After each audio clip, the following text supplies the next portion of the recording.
नमस्कार दोस्तों। जय श्री राधे कृष्ण। आपके अपने चैनल भजन कहानी में आपका बहुत बहुत स्वागत है।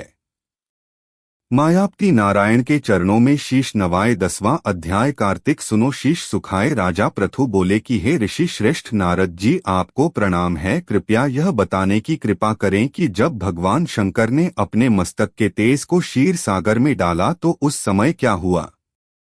नारद जी बोले कि हे राजन, जब भगवान शंकर ने अपना वह तेज क्षीर सागर में डाल दिया तो उस समय वह शीघ्र ही बालक होकर सागर के संगम पर बैठकर संसार को भय देने वाला रुद्र करने लगा।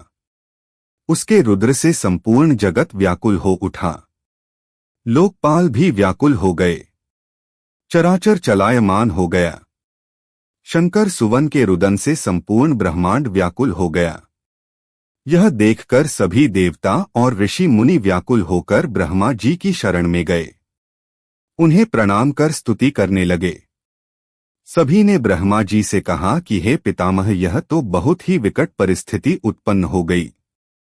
हे महायोगिन, इसको नष्ट करें।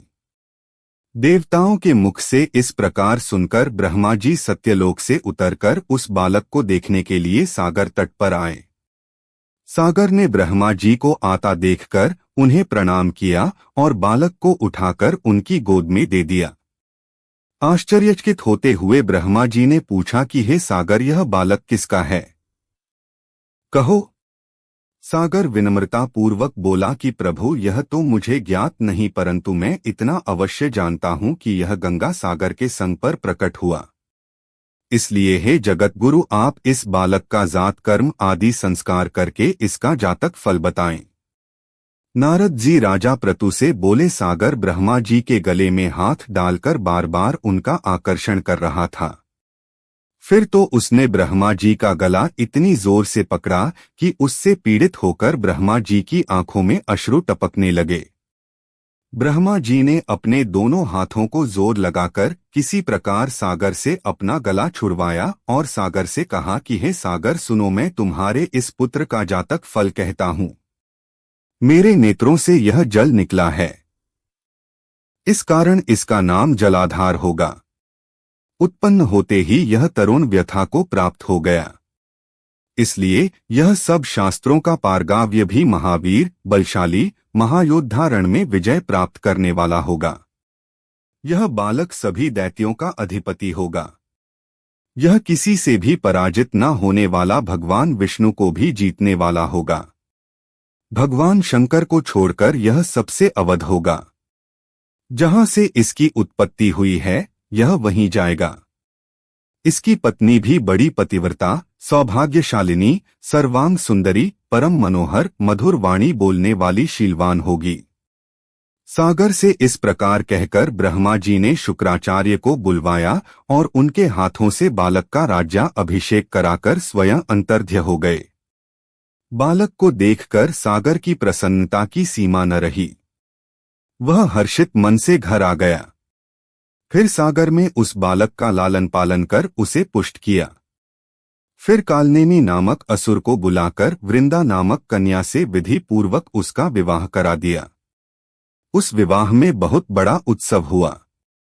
श्री हरि शुक्राचार्य के प्रभाव से पत्नी सहित जालंधर दैत्यों का राजा हो गया। ओम नमो भगवते वासुदेवाय। 10वां अध्याय समाप्त। राधे राधे बोलिए कार्तिक भगवान की जय।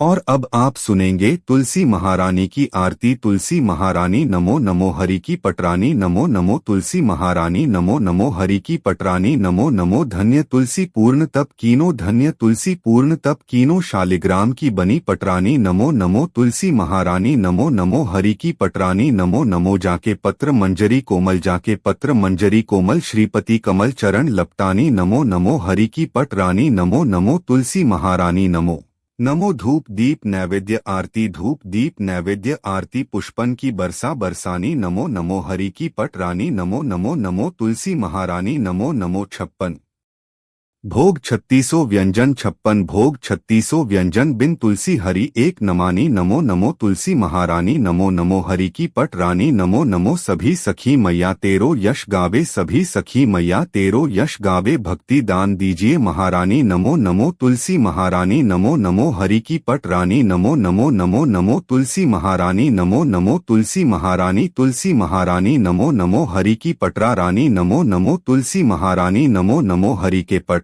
रानी नमो नमो प्रेम से बोलिए तुलसी मैया की जय। दोस्तों, उम्मीद करता हूँ कि आज की कथा आपको जरूर पसंद आई होगी।